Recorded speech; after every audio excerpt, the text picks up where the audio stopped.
बकुल से आज बात करनी पड़ेगी, चाहे कुछ भी हो, बकुल से बात करनी ही पड़ेगी।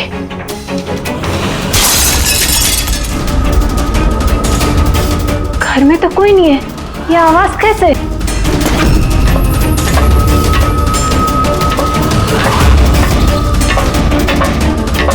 कीर्ति, बकुल, तो कुछ बोलता क्यों नहीं है? कीर्ति, भैया, कीर्ति,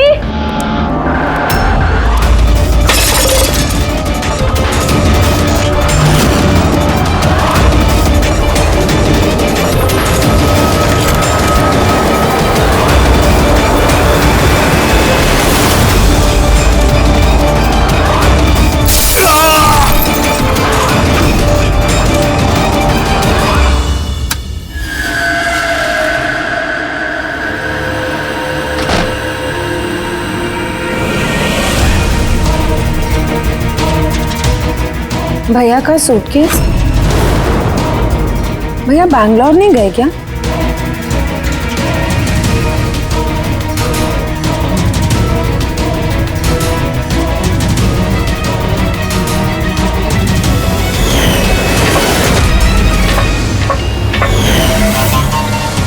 भाभी भी वापस आ गई।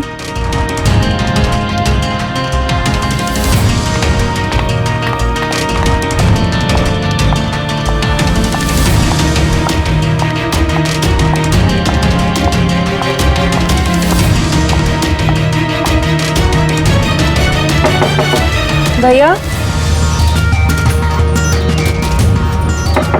बकुल भैया, भैया आप बैंगलोर नहीं गए क्या? भाभी,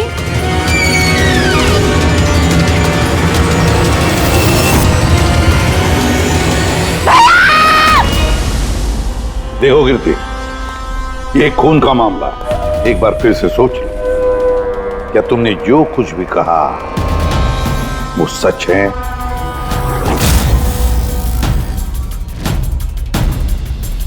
सर, हमें नहीं लगता है कि ये बात सच है। आपके लगने या ना लगने से कोई फर्क नहीं पड़ता। जब आपसे कुछ पूछा जाएगा तभी बोलना।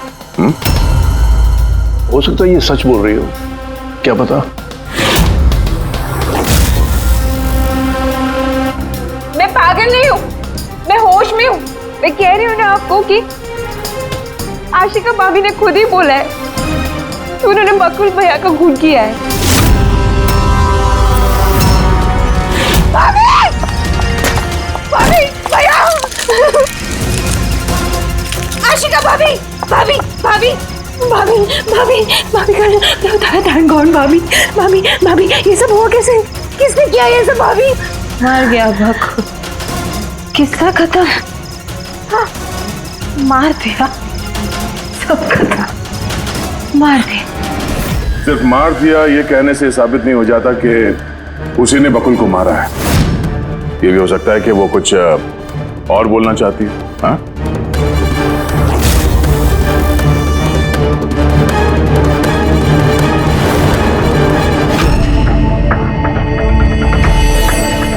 एक बात बताओ, जब बकुल का खून हुआ उस वक्त तुम सब लोग कहां पर थे? कहां थे तुम लोग? मैं और नितिन तो एक दोस्त की शादी में खंडाला गए थे। कीर्ति का कॉल आया और हम भागे चले आए। मेरी बिजनेस मीटिंग थी होटल क्रिट्स में, वहाँ एक क्लाइंट के साथ डिनर था। जैसे ही नितिन का फोन आया तो मैं यहाँ पर चला आया। और आप कीर्ति, आप कहाँ थी? मैं बाहर गई हुई थी। कीर्ति बाहर गई थी, चाचा जी क्लाइंट के साथ मीटिंग में थे और आप दोनों खंडाला गए थे। उस वक्त बकुल और आशिका घर में अकेली थी, है ना? बकुल भैया भी बैंगलोर जाने वाले थे, उनकी 11 बजे की फ्लाइट थी और आशिका भाभी तो पार्टी में गई थी।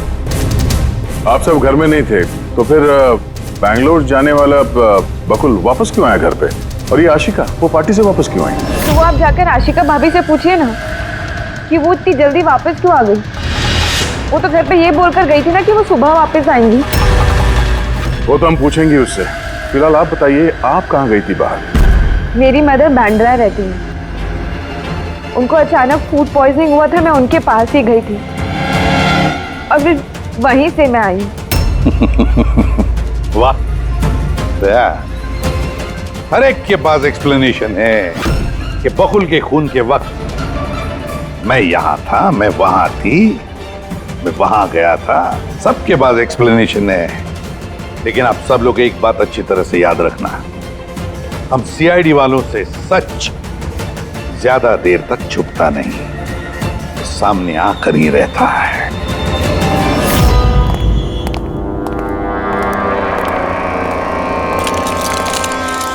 हाँ जी, पूरी बॉडी में कांच के टुकड़े घुसे हुए थे। सर लुमिनॉल टेस्ट भी किया सर, यहाँ पे जो खून है इसके अलावा कहीं भी खून नहीं है। एक काम करो, घर की अच्छी तरह से तलाशी लो, देखो कोई ना कोई सबूत जरूर मिलेगा, है ना?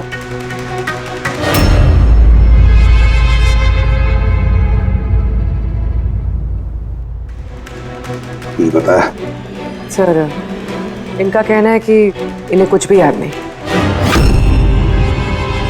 कुछ भी याद नहीं? आशिका, तुम्हें याद आ रहा है तुमने कीर्ति को होश में आने के बाद कुछ बताया था? याद करो।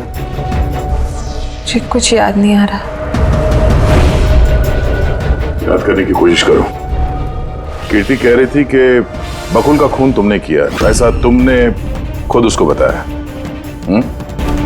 कीर्ति इल्जाम लगा रही है मेरे पे। बकुल को मैंने नहीं मारा।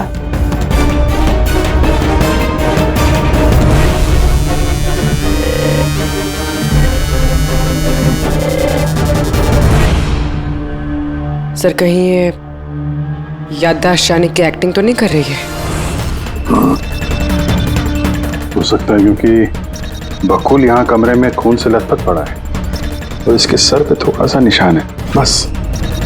बेहोश हुई कैसे? वही तो, इससे सच उगलवाना पड़ेगा। कैसे उगलवाएंगे सर?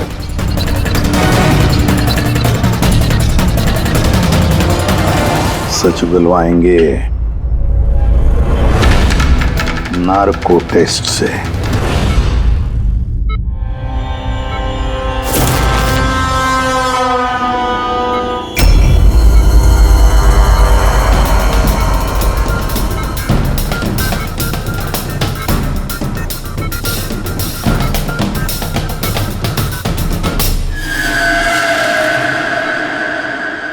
अठारह अप्रैल की रात को जब आप पार्टी से घर लौटी तो क्या हुआ था?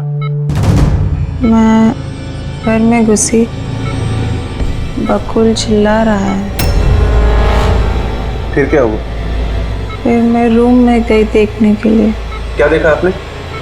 मैंने देखा कि जैसे ही मैं अंदर गई तो मैंने देखा बकुल वहाँ पे है, उसके पीठ से खून निकल रहा था। मैंने वहीं पर एक लड़की की लाश पड़ी हुई देखी। मुझे गुस्सा आया और मैंने वहां पड़ा एक कांच को उठाया।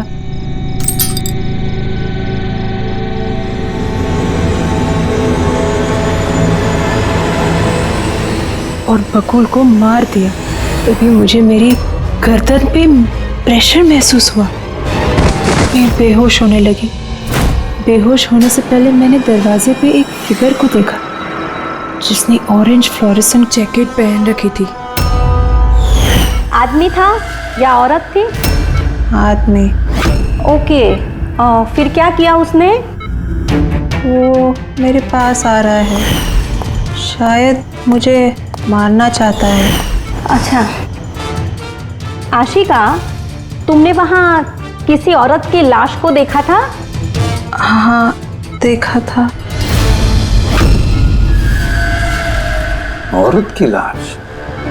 वहां पर तो हमें किसी औरत की लाश नहीं मिली।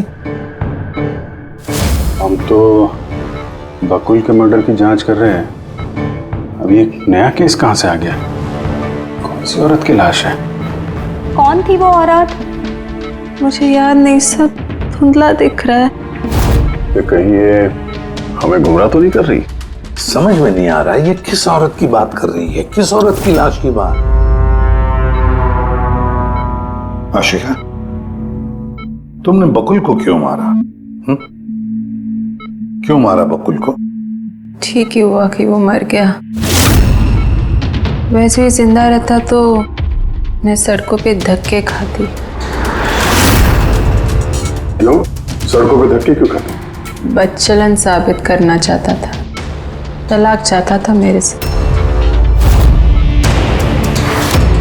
अच्छा, वो मरी हुई औरत, वो कौन थी? मैंने आपको कहा ना, मुझे याद नहीं वो कौन थी। देखो आशिका, हमें वहां पर किसी भी औरत की लाश नहीं मिली। तो फिर कहाँ गई होगी वो लाश? मुझे जब होश आया वो लाश वहां से जा चुकी थी। और वो फ्लोरेसेंट ऑरेंज कलर का जैकेट पहना हुआ आदमी? वो धुंधला धुंधला सा दिख रहा था, दरवाजे पे ही खड़ा था। शायद मेरे बेहोश होने का इंतजार कर रहा था।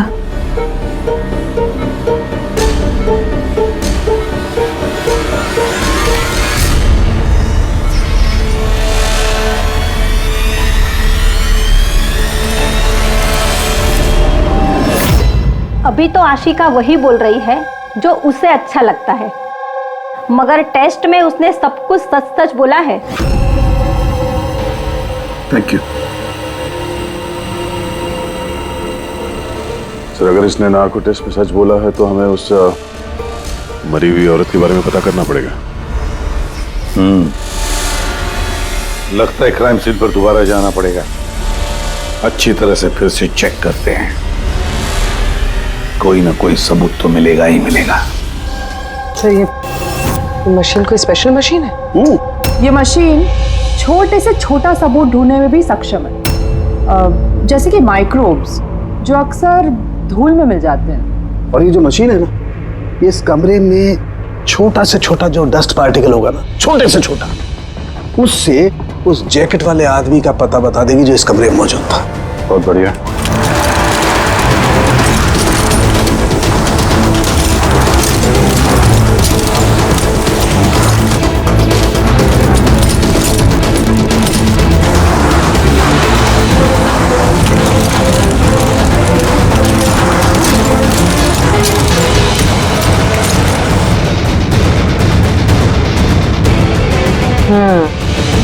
ये देखिए, जो हमारी नजरों से बच गया वो इस मशीन ने ढूंढ निकाला।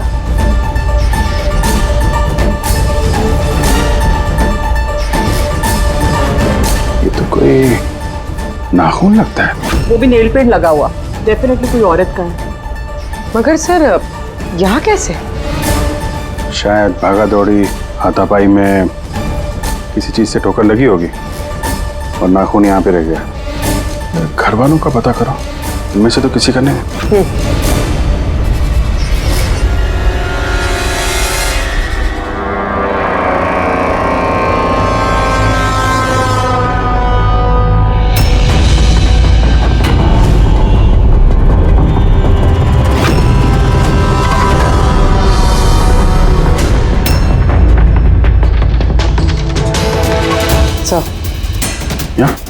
पर घर में तो किसी का भी नहीं है। शायद उस औरत का होगा जिसकी लाश आशिका ने देखी थी। लगता तो ऐसा ही है।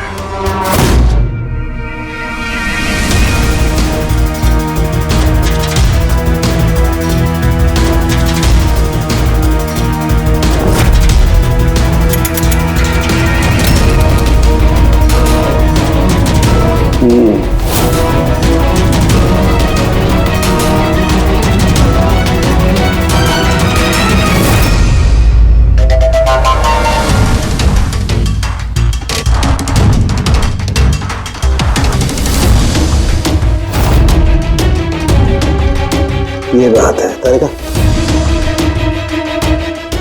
राइट। क्या पता चला इस नाखून का किसका है ये? सर, ये नाखून का डीएनए किसी भी फैमिली मेंबर से मैच नहीं हुआ। लेकिन एक बात पता चली बस, ये नाखून जिस किसी का भी है वो एक औरत है और उसकी उम्र 20 से 25 साल है। 20 से 25 साल की औरत। और एक बात, हाँ,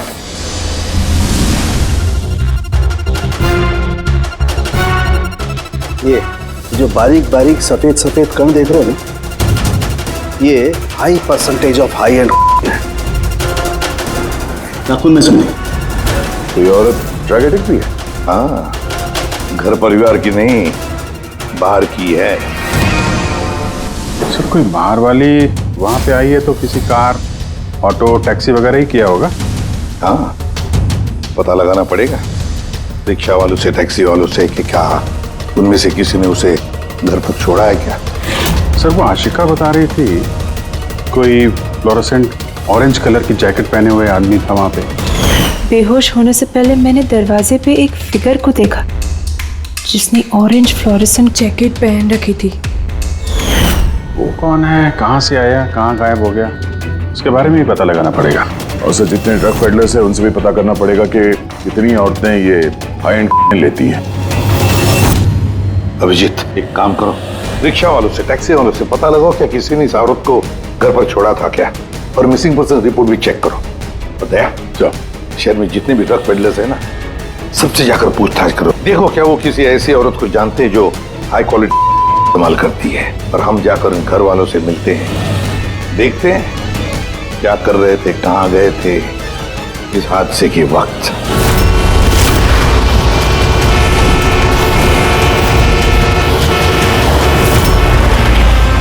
तुम्हारी एसोसिएशन से पता चला है कि 10 तारीख को यानी परसों रात में तुमने शांति निवास बंगलों में किसी लड़की को छोड़ा था। हाँ सर, छोड़ा था। कितने बजे की बात है? सर लगभग 1 बजे की बात है, उसी बंगलों में। सर बहुत नशे में थी वो और बार बार अपने हस्बैंड को गाली दे रही थी। अच्छा जी सर।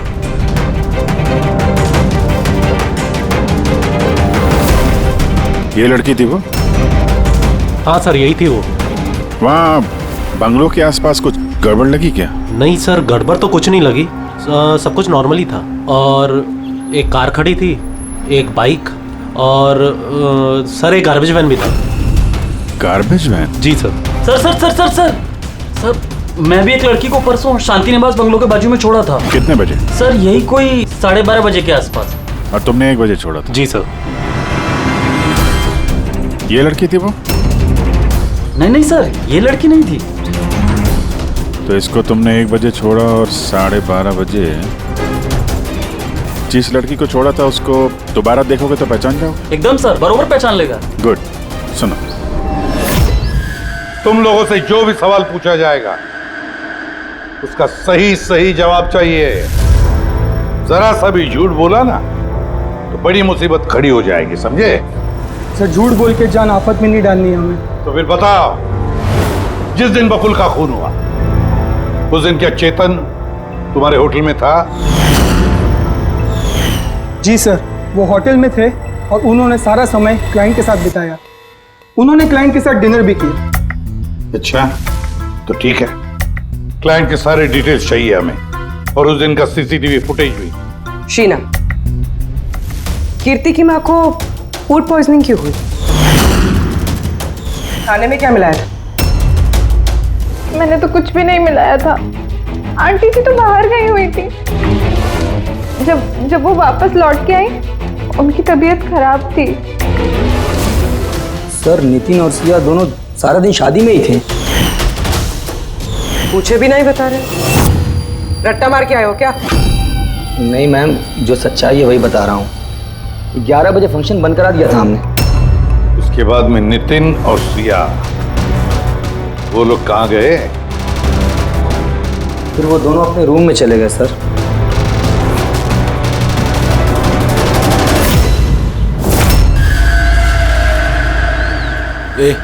ये माल किधर मिलेगा?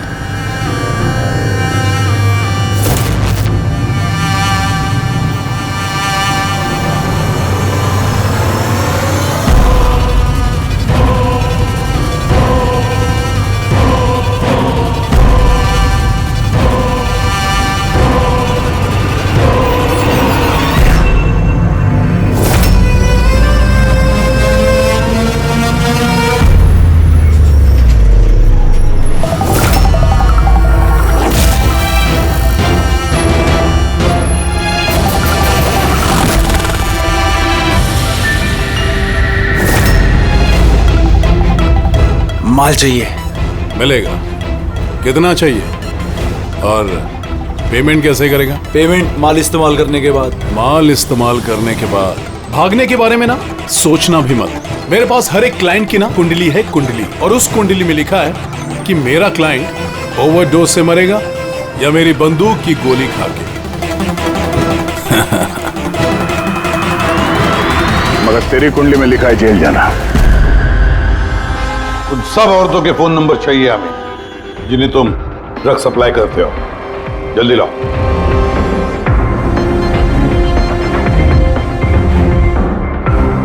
पूर्वी, देखो जरा कॉल करके देखो इन सारे नंबर्स पर। देखो कोई गायब तो नहीं है।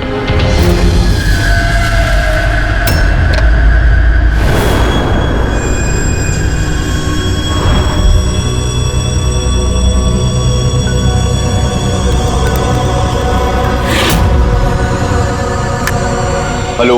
हाँ जी, मैं सोनारिका से बात कर सकती हूँ? देखिए मैम, सोनारिका जो है 2 दिन से यहाँ काम पर नहीं आ रही है। क्या? और जिसकी वजह से हम लोग भी परेशान हैं। 2 दिन से? ठीक, thank you. Sir, sir diary में जो फोटोज थी उनमें से ये वाली लड़की गायब है। इसका नाम सोनारिका है और ये एक बार में काम करती है। 2 दिनों से गायब है। ये सोनारिका, ये तुम्हारी क्लाइंट है? हाँ सर। इसी लड़की को छोड़ा था तुमने? हाँ सर, यही थी, यही थी। आशिका ने इसी को देखा होगा। बकुल के परिवार वालों को अंदर देख रहा हूं। जरा ध्यान से देखिए ये फोटो। ये वो लड़की है जिसकी लाश आपके घर से मिली थी। आप लोग जानते हैं सर? हाँ? नहीं सर। अब मैंने देखा है इसे बकुल भैया के साथ 2 महीने पहले। बकुल भैया के साथ 2 महीने पहले? कहां पर देखा था? एक होटल के बाहर, और भैया ने कहा कि ये उनकी क्लाइंट है। अच्छा, एक ड्रग एडिक्ट बार में काम करने वाली लड़की के साथ बकुल था और इनसे झूठ बोल रहा था कि क्लाइंट है। क्यों झूठ बोला उसने?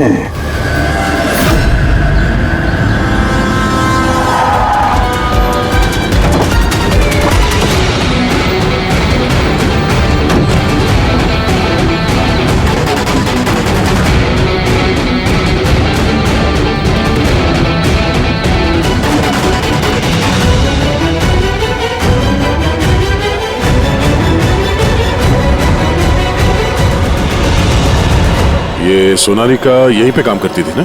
जी हाँ, यहीं काम करती है। आप लोग कौन? सीआईडी। सोनारिका का खून हो गया। क्या? इसीलिए वो 2 रात से यहाँ काम पर नहीं आ रही है। हाँ, मगर हमें उसकी लाश नहीं मिली है। और इसके साथ साथ ये बकुल नाम का आदमी है, इसका भी खून हुआ। हम ये जानना चाहते हैं कि सोनारिका का इस बकुल के साथ क्या संबंध है? संबंध के बारे में तो नहीं पता, लेकिन हाँ, ये आदमी कभी कभी हमारे बारे में सोनारिका को लेने आता था। फिलहाल आपको इसके बारे में ज्यादा जानकारी तेजी ही दे सकती है साहब। ये तेजी कौन है?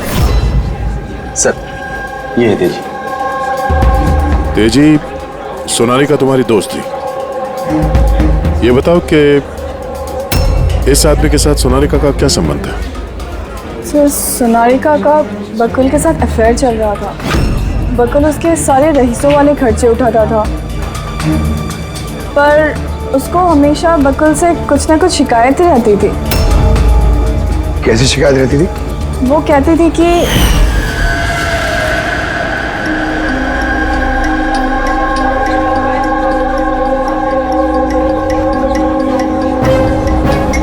सोनारिका, क्या हुआ? मैं बकुल के साथ ना अब ये रिश्ता और नहीं रख पाऊंगी। क्यों, क्या हुआ? ना तो ये रिश्ता रखने के पैसे मिल रहे हैं, और नहीं वो बकुल अपनी बीवी आशिका को डाइवोर्स दे रहा है। कुछ तो करना पड़ेगा। क्या करेगी तो? ब्लैकमेल। क्या? मैं उसे ब्लैकमेल करूंगी जिसने मुझे नाटक करने के लिए कहा है। तो कोई सोनारिका को पैसे दे रहा था बकुल के साथ प्यार का नाटक करने के लिए। मास्टरमाइंड कोई और ही है? हाँ, और उसी मास्टरमाइंड ने प्लान किया और इस सोनारिका और बकुल को मार दिया। और आशिका का वहां पर आना प्लान में शामिल नहीं था। समझ में नहीं आ रहा है कि ये बकुल अपनी फ्लाइट छोड़कर घर वापस क्यों आया। और सर, अगर खूनी को बकुल की गर्लफ्रेंड को मारना ही था तो कहीं और भी मार सकता था। वहां घर पे क्यों क्यों किया? तो शायद खूनी को पहले से पता था कि बकुल के घर में कोई नहीं, इसीलिए उसने धोखे से सोनारिका को वहां पे बुलाया और उसी समय बकुल और आशिका वहां पे पहुंच गए होंगे। ये हो सकता है। तो सर, लाश को घर से बाहर कहाँ लेके गए होंगे और कैसे? क्योंकि बकुल के घर की सारी गाड़ियां तो पहले से बाहर थी। दया, खूनी अगर चाहता है तो क्या लाश के टुकड़े करके वो सूटकेस में भी ले जा सकता है, या फिर लाश के टुकड़े करके वो प्लास्टिक के थैलियों में भी डाल सकता है। कचरे की थैलियां हैं प्लास्टिक की। हाँ सर। एक कार खड़ी थी, एक बाइक, सर एक गार्बेज वैन भी था। क्या? रात के 1 बजे? रात के 1 बजे बंगले के बाहर एक कचरे की गाड़ी खड़ी थी? इसका मतलब है सर ये खून प्लान था। ये खूनी गार्बेज वैन लेके आया था लाश को ठिकाने लगाने के लिए। और सर, ये फ्लोरेसेंट ऑरेंज कपड़े गार्बेज वैन वाले तो पहनते हैं। सर, चेतन जिस कंपनी के बिजनेस डिनर पे गया था, ऐसी कोई कंपनी रजिस्टर्ड ही नहीं। मेरी बिजनेस मीटिंग थी होटल किड्स में। और कीर्ति की माँ ने बाहर कुछ भी नहीं खाया। मेरी मदर बांद्रा रहती है, उनको अचानक फूड पॉइजनिंग हुआ था, मैं उनके पास ही गई थी। फिर भी उसे फूड पॉइजनिंग हो गई। ठीक है, ये भी पता लगाना चाहिए कि जिस रात बकुल और सोनारिका का खून हुआ, उस रात खंडाला से कोई टैक्सी या प्राइवेट गाड़ी आई थी क्या बंगले पर? अपनी माँ की बीमारी के बारे में सच सच बताओ। उनकी मेड शीना का कहना है कि उनकी जो भी हालत थी घर के खाने की वजह से नहीं हुई। हाँ, ये सच है। उन्होंने घर का खाना नहीं खाया था, बल्कि वो तो ये बता रही थी कि वो ड्राइवर के साथ बाहर गई थी और कार में उन्होंने कुछ दवाई खाई थी। दवाई खाई थी? हाँ, हमारे ड्राइवर अमन का भी यही कहना है। तुम्हारा ड्राइवर अमन का? सर, उन सभी ड्राइवरों को साथ में लेके आया हूँ जो गार्बेज वैन चलाते थे। हमें एक गार्बेज वैन के बारे में पता चला है जो आधी रात को सड़क के बीचों बीच खड़ी थी, जिसमें लाश डाल के ले जाया गया। वैन का पता चल गया? सर्विलेंस कैमरे में वो वैन साफ साफ दिख रही है हमें। क्यों?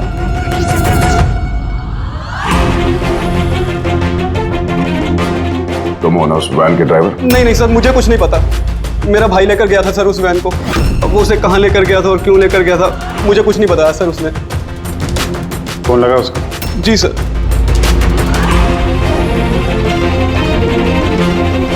हेलो अमन, कहाँ है तू?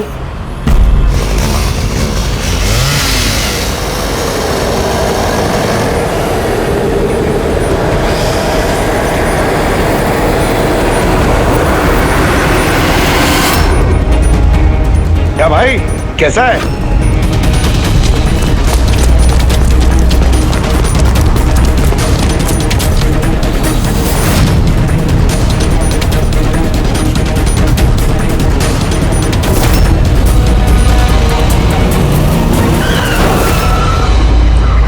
सर, मैं सब सच बता रहा हूँ। मैंने तो जो कुछ किया उस फोन कॉल की वजह से किया था, जो बकुल सर के बंगले से आया था। किसने फोन किया था बकुल के बंगले से? मैंने उसे कभी देखा नहीं है, सिर्फ उसकी आवाज़ सुनी थी। औरत ही आदमी? सर, कभी कभी तो औरत की आवाज़ में फोन आता था और कभी आदमी की आवाज़ में। सर, ये जो कोई भी है ना, ये बकुल के घर वाला ही। हाँ, मगर तूने ये सब किया क्यों? कोई फोन पे कुछ भी बोल देगा तू कर देगा? हा? सर, मुझे लालच दिया गया था सर कि मेरे 5 लाख के कर्जे को चुका दिया जाएगा अगर मैंने उनकी बात मानी तो। सर, मैं लालच में आ गया था, मगर मैंने कोई खून नहीं किया सर। मैंने तो सिर्फ लाश को ठिकाने लगाया था सर। लाश कहाँ?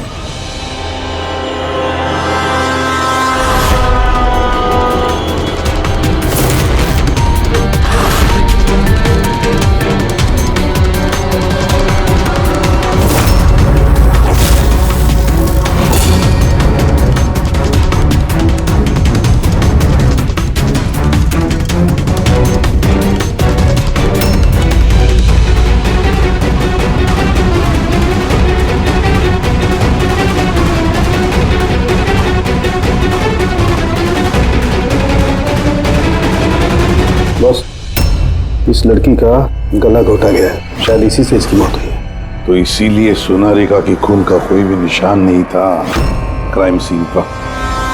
और उसके पैर के अंगूठे का नाखून भी उखड़ा हुआ है।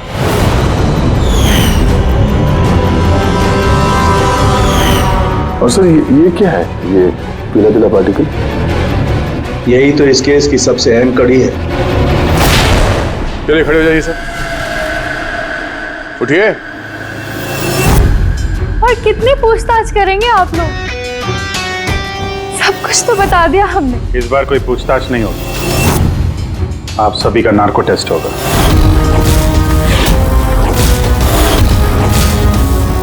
नार्को टेस्ट क्यों पर? क्योंकि आप में से कोई है जो सच नहीं बोल रहा है। आपके पास कोर्ट की परमिशन है इस नार्को टेस्ट के लिए? जी हाँ, परमिशन के बिना हम कुछ नहीं करते।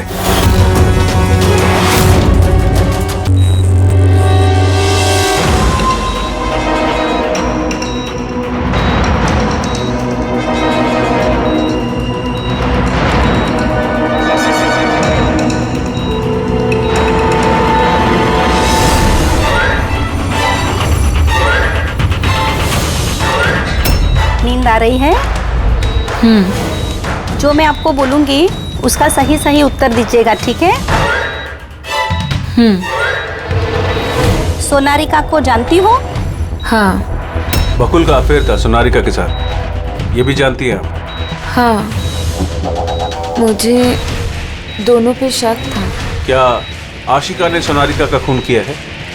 आशिका जानते नहीं थे सोनारिका को, तो खून कैसे करेगी? अभी आपको नींद आ रही है? हाँ। सोनारिका को जानते हो? नहीं। बकुल का अफेयर था सोनारिका से, ये जानते होंगे आप? नहीं।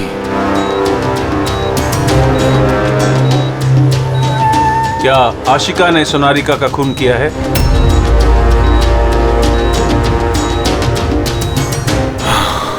आशिका सोनारिका को जानती थी। आशिका ने ही बकुल और सोनारिका का खून किया है। उसी ने यह खून की साजिश रची थी। आशिका की हरकतें कुछ दिनों से काफी अजीब थी। ये बात मैंने बकुल को बताई थी। क्या हुआ सर? हुआ कुछ नहीं नितिन, सिर्फ इतना बताना था कि ट्रुथ सीरम के असर से इंसान सिर्फ उतना ही बताता है जितना उसे पूछा जाता है, ज्यादा कुछ नहीं बताता। अब बात यह है कि इंसान का दिमाग अपना मेमोरी शेयर करता है पर ओपिनियन नहीं देता, जैसे तुमने अभी दिया। अब सारी असलियत फटाफट बता दे, वरना असली वाला सीरम देना पड़ेगा तुझे। असली ट्रूथ सीरम मतलब ये कि हमने जो सीरम दिया था वो ट्रूथ सीरम नहीं था, ग्लूकोज का इंजेक्शन था। व्हाट? शक तो हमें तुम पे पहले से ही था, लेकिन सारी सच्चाई तुम्हारे मुंह से सुनना चाहते थे। नितिन, सब कुछ तुमने बड़ी सफाई से, बड़ी चालाकी से किया था, लेकिन सोनारिका के चेहरे पर जो हल्दी लगी थी ना, उसने तुम्हें पकड़वा दिया। वही हल्दी जो शादी के वक्त तुम्हारे हाथ में लगी थी। ये पीला पीला पार्टिकल दरअसल हल्दी है, और इस हल्दी में आटा और तेल भी मिला हुआ। आटा, तेल, हल्दी। चेहरे पे हल्दी नहीं है, सिर्फ यहाँ कदम के पास। कहाँ से आई होगी ये हल्दी? सर सिया बता रही थी कि वो लोग खंडाला गए थे शादी के लिए, और वहां पे हल्दी की रस्म में शामिल भी हुए थे वो लोग।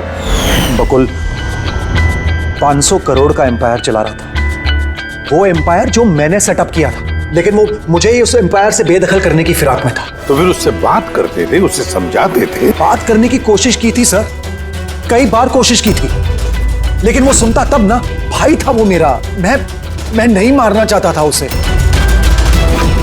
लेकिन पूरा एम्पायर अपने नाम पे करवाना चाहता था। इसीलिए फिर मैंने भी एक प्लान बनाया। क्या प्लान बनाया? बकुल और आशिका के आए दिन झगड़े होते रहते। वो आशिका को छोड़ना चाहता था। मैंने सोनारिका को पैसों का लालच दिया और उससे कहा कि बकुल से झूठ मूठ का प्यार का नाटक करे और एक दिन आगे जाके उससे शादी भी करे। दरअसल मैं सोनारिका के जरिए अपना एम्पायर हासिल करना चाहता था। मगर उसे क्यों मार दिया? वो तो तुम्हारा साथ दे रही थी। शुरू में सर, लेकिन बाद में उसने मुझे ब्लैकमेल करना शुरू कर दिया। और इसलिए तुमने सोनारिका को धोखे से घर बुला लिया? हाँ सर। उस रात मैंने ऐसी सिचुएशन क्रिएट की जिससे कि सब लोग घर से बाहर रहे। मैं भी सिया के साथ खंडाला चला गया और जैसे ही सिया ने दवाई ली और सो गई, मैं फौरन टैक्सी पकड़कर यहां आ गया और अमन को बुला लिया। सोनारिका के घर पहुंचते ही, देखो सोनारिका, मेरी बात समझने की कोशिश करो। अगर बीच रास्ते में तुमने मेरा साथ छोड़ दिया तो मेरा पूरा प्लान चौपट हो जाएगा। हो जाए प्लान चौपट, मुझे कोई फर्क नहीं पड़ता। और वैसे भी मुझे उस बकुल में कोई इंटरेस्ट नहीं है और ना ही मैं उससे प्यार करती हूँ और ना ही मैं उससे शादी करना चाहती हूँ।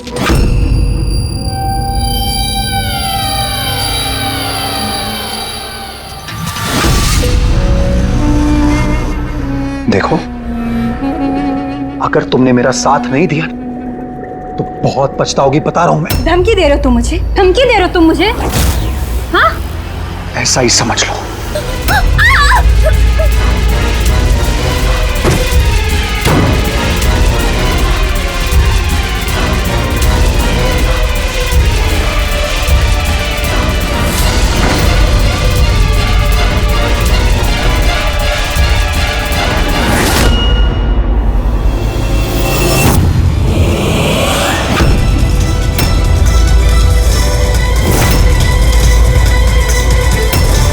भैया बकुल, ये क्या किया आपने? ये सोनारिका मुझे फंसाना चाहती थी। मैं पुलिस को बुलाऊंगा। बकुल बकुल बकुल।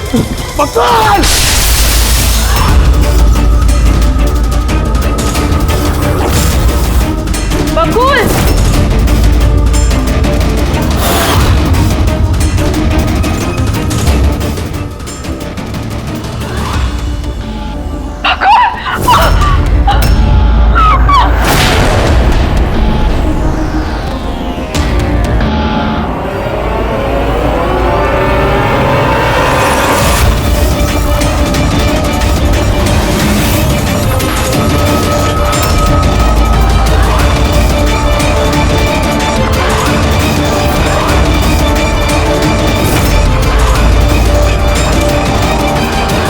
मैंने अमन को फोन पे पहले ही बता दिया था सोनारिका की लाश को ठिकाने लगाने के लिए। उसने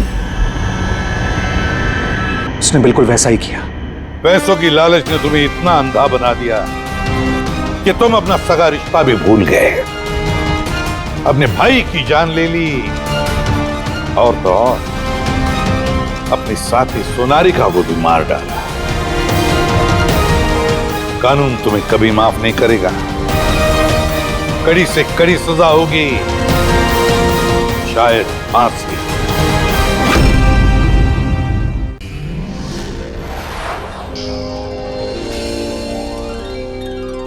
CID के और भी मजेदार और सस्पेंस से जुड़े एपिसोड्स को देखने के लिए हमारे चैनल को सब्सक्राइब करें और बेल आइकॉन दबाना ना भूलें।